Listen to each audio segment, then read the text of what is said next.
ঈদ কার না ভালো লাগে? ঈদটা শুরু হয় সকালে নাস্তা, পায়েস, সেমাই আরো অনেকে অনেক কিছু বানায়। তারপরে ছোটদের মেহেদি দেওয়া শুরু হয়। এরপরে পছন্দসই পাঞ্জাবি পায়জামা। এটা আমার আর আমার ছেলের। তো রেডি হওয়ার পালা এবার, কারণ নামাজ 10টায়। 10টার সময় নর্মালি নামাজ শুরু হয়, কারণ গ্রামে অনেকে অনেক সময় লেট করে। তারপরে ছোটদের ড্রেস আপ, তাদের রেডি হওয়া, মেকআপ। এখন নতুন করে যোগ হয়েছে আমার ছেলে, তাকে রেডি করা যদিও খুব টাফ বিষয়। তারপরে ওর মা খুবই বদ্ধপরিকর ওকে রেডি করার জন্য। সে খুব এক্সাইটেড, কারণ ঈদে নতুন এবার নামাজ পড়বে।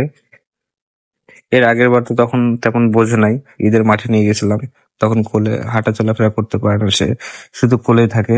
তো এবার কিছুটা বুঝতে পারতেছে, এই জন্য অনেকটা খুশি।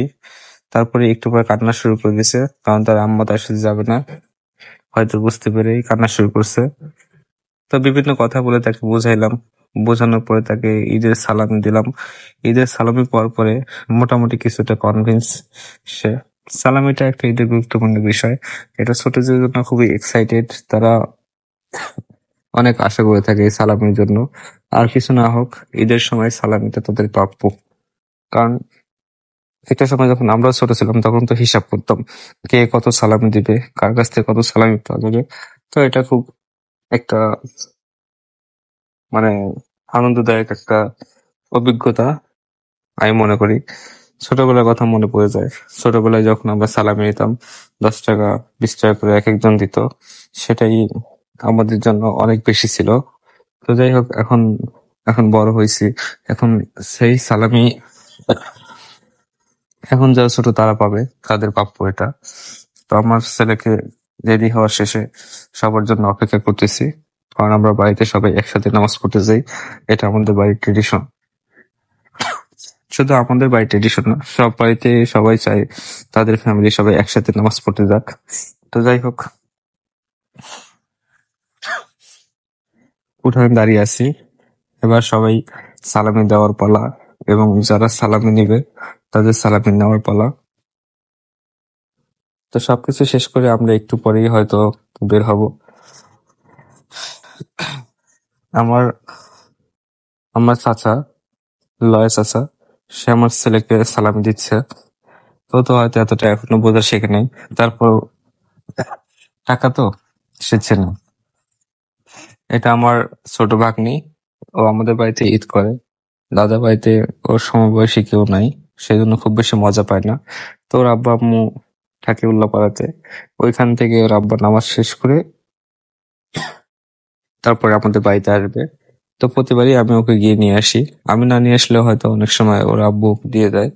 তো আমাদের ঈদগাহ মাঠ এখন শুধুমাত্র আমাদের গ্রামের মানুষই আমাদের ঈদগাহ মাঠে নামাজ পড়ে।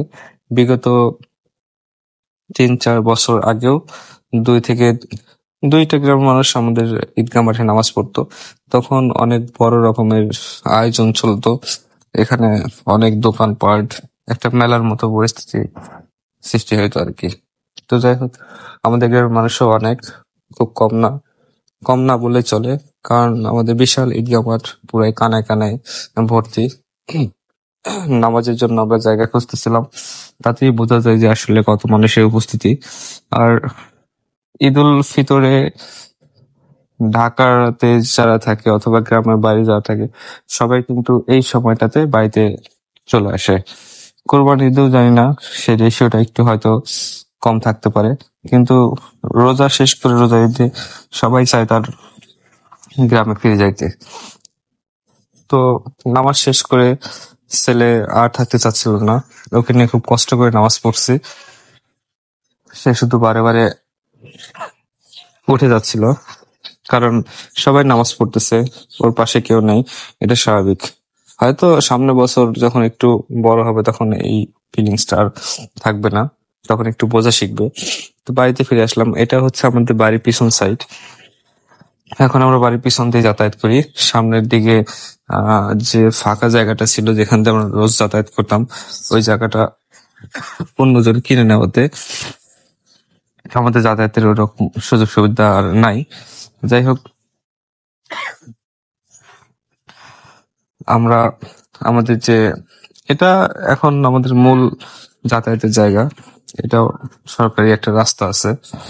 নর্মালি এখান থেকে চলাচল করা হয় না, কিন্তু এখন চলাচল করা হয়।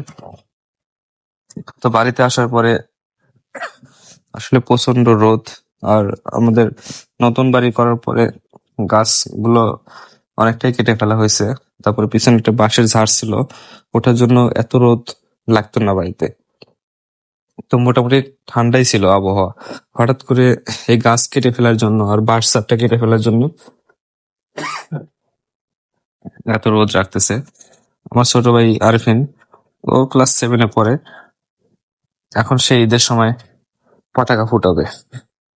তো কই থেকে দুই একটা পতাকা ধার করে নিয়ে আসছে। যদিও এই বয়সে আমরাও চাইতাম ঈদের সময় এরকম রাস্তায় লেখালেখি, তারপরে পতাকা ফুটানো। তো এটা খুব স্বাভাবিক বিষয়, ঈদের সময় এরকম ছেলেদের আনন্দ। যাই হোক, এটা তার বাধা দিয়ে নেই। যদিও এটা ঝুঁকিপূর্ণ, অনেক সময় দেখা যায় যে হাতের মধ্যেও এগুলো ফুটে যায়, তখন তো অনেক সময় ইনজুরি হয়। তো যাই হোক, ঈদের দিনে আজকে মোটামুটি সকাল থেকে এই পর্যন্ত ভালোই আবহাওয়া গেল। গতবার তো একটু বৃষ্টি বৃষ্টি ভাব ছিল, আকাশটা মেঘলা ছিল। তো ওদের পটকা ফুটানো দেখে নিজেরই আনন্দ লাগতেছে, সেই ছোটবেলার কথা মনে পড়ে গেল। তো আজকের ভিডিও এই পর্যন্ত শেষ। ভিডিও ভালো লাগলে একটি লাইক, কমেন্ট এবং প্লিজ আমার চ্যানেলটাকে একটা সাবস্ক্রাইব করে দিবেন। ধন্যবাদ।